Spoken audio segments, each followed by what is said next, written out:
Some described it as a haunting melody, others as pure blinding light. But either way, it was the singular event that wiped out almost the entirety of the rebellion, with some homeworld gems caught in the crossfire. I've always considered gems to be some type of technology, and that still holds true for me. So corruption to me is like what happens when a hard drive or software gets corrupted. But what actually happened to those gems in the blast? What's the physiology behind corruption? Before we talk about what went wrong, we need to understand what's normal. All gems are made from the diamond's essences as the primary source, then a secondary component depending on the gem type. Quartzes pull their secondary material from the minerals within the planets they're made on. Pearls are made on the reef. Gems have different creation sites and different percentages of specific diamond fluids within them. Their gemstones are their CPU, the embodiment of the actual gem consciousness. The bodies are illusions of light projected from this core. Gems are essentially an intertwining of sound and light wavelengths. Yes, sound too. The creators put a lot of detail into the sounds and instruments associated with the gems. We decided that every character is represented by a different instrument. So we have Steven, who has a pretty wide variety of sounds, but he has chiptune when he's just like being fun-loving. He has strings and violins when he is thinking about his mom or is relating to his mom. And then Pearl has piano as her main instruments. And Amethyst has drums and Garnet has bass. And those three kind of represent a basic jazz ensemble. I actually talked about this in a video on why gems dance to fuse. It involves syncing their waves, both light and sound, to match frequency and amplitude in order to birth a stable fusion. Even the diamonds have their distinct tones attached to them. I want a colony!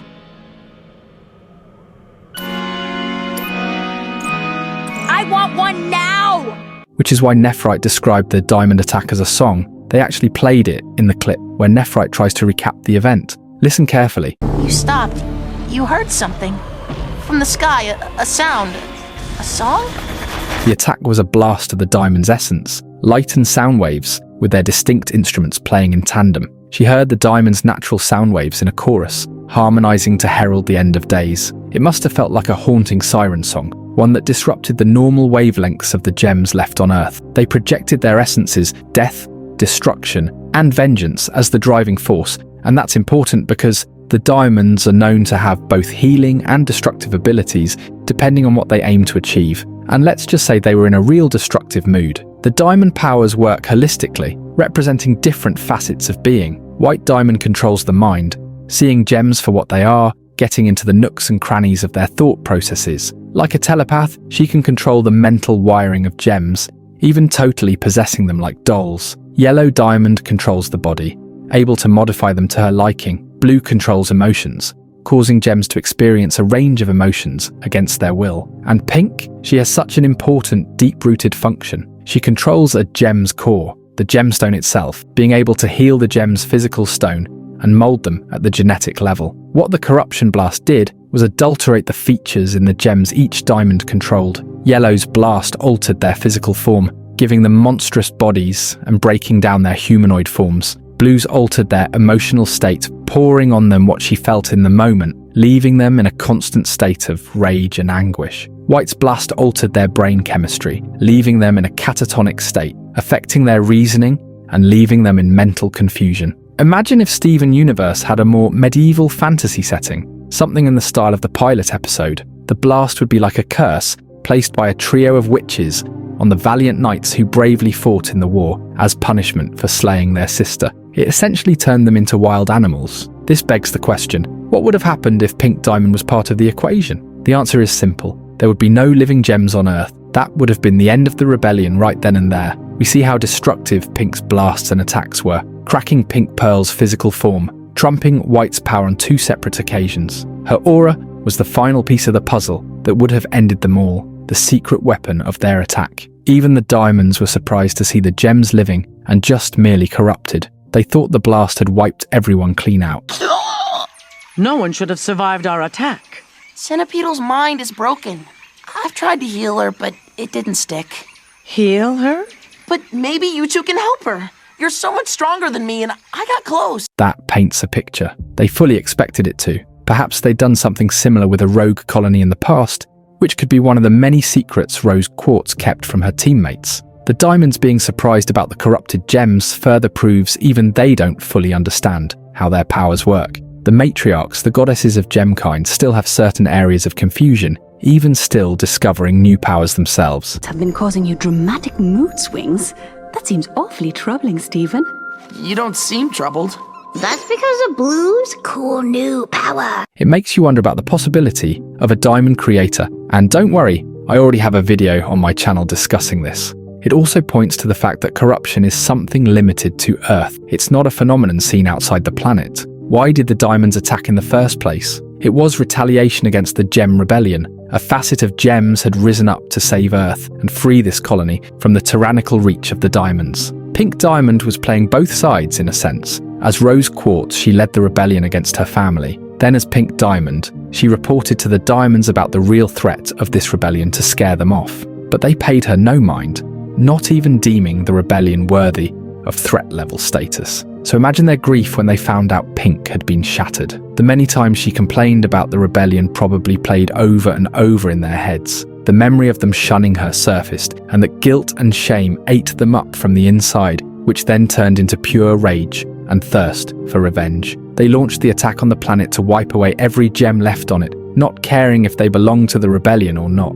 They wanted the planet, along with the memory of their shortcomings, gone. Even going on to plant the cluster in it, to rid the galaxy of that floating rock for good. Rose could only save a handful of her allies with her shield. Well, to be honest, she could have probably saved more, considering gem weapons can be made to any size. But I guess in the moment, her adrenaline was off the charts. She acted before thinking because she had definitely seen this blast before. She knew what it did. Rose's shield, being a diamond weapon, was able to block the corrupting rays. I imagine it's similar to how the ozone layer protects us from the sun's UV rays. Rose felt an immense sense of guilt and responsibility for the corrupted gems. It was her plan that got them in this situation. She hadn't anticipated it going this far. She dedicated her days to attempting to heal them, and when she couldn't, she, alongside what was left of the crystal gems, sought to put them out of their misery, bubbling them to subdue them in the meantime. Like we said earlier, corruption alters the mind, body, and emotions of once normal gems, causing them to become beast-like. While in this corrupted state,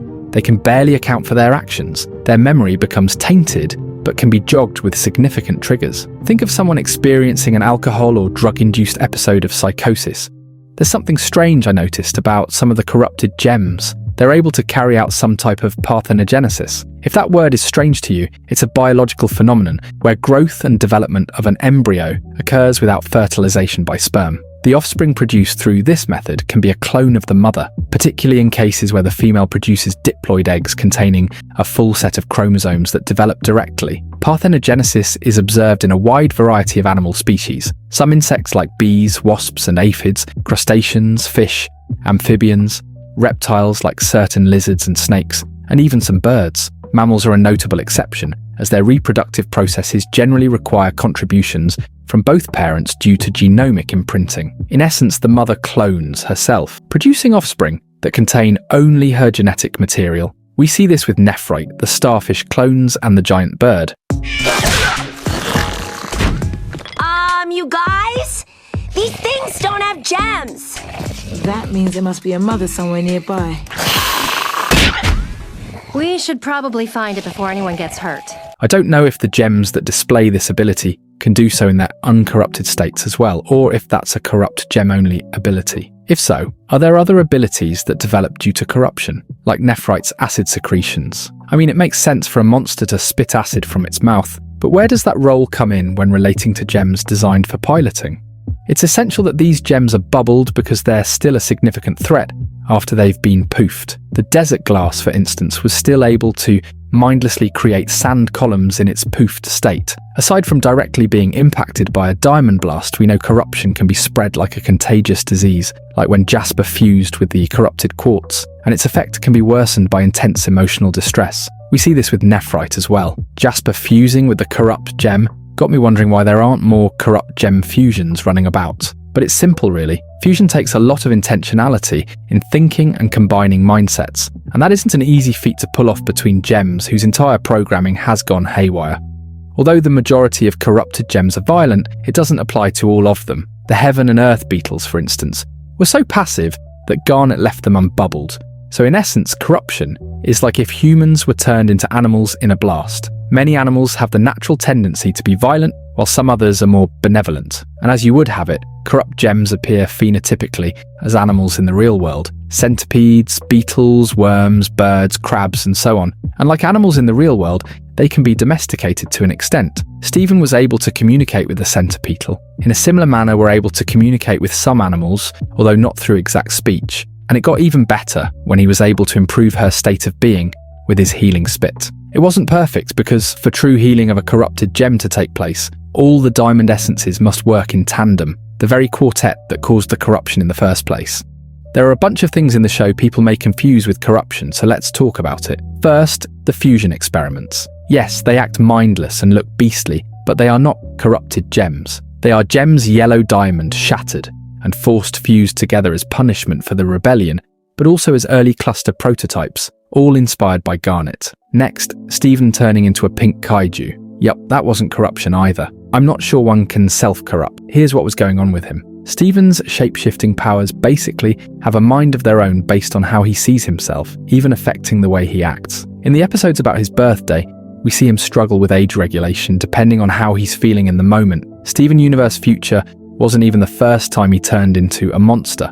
Remember cat fingers? Trust me, I don't want to either. So basically, him manifesting as a monster in Steven Universe Future was a product of how he began to see himself, rather than corruption in the typical sense. Now, cracked gems, this is another phenomenon that isn't corruption, but may have some similar traits. We know gems getting cracked siphons the gem's ability to an extent, which is why it's so impressive that Lapis was able to stretch the ocean to the extent she did, all while having a crack on her gem. It also causes fluctuations in the gem's physical appearance, getting worse as the crack expands like we saw with Amethyst. Unlike corruption, this can be healed by Steven alone. If a gem's crack spreads significantly enough, it can cause the gem to shatter. Now do me a favour and go hit the subscribe button and notification bell so hard it shatters.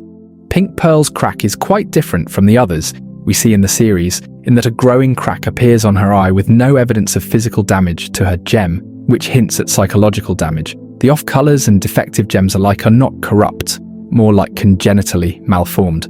So yeah, they're a different subset of gems. Also, the biogem creatures like the crystal shrimp or the island fish are not corrupt gems. So what's the aftermath of the corruption in the series? The corrupt gems are eventually healed after Steven gets the diamonds to change their ways, but certain traits still linger after corruption, like Jasper's horns. All features Yellow Diamond can make changes to. Jasper's horn also affects the way her weapon appears. Go watch my video on gem weapons. I also believe that the gems affected by this corruption may have vengeance in their heart, even if they are now healed, because one common theme in the show is that trauma lingers, and there is often hell to pay for crimes of the past. I talk about this concept in a separate video as well, so go check that out. If you want to see more videos like this, be sure to hit the subscribe button and turn on the notification bell so you don't miss a single video. Leave your comments below, it helps with the algorithm. Shout out to Opal Kitsune, my elite snooper. Follow me on all my other socials, link in bio. And as usual, see you in the next one.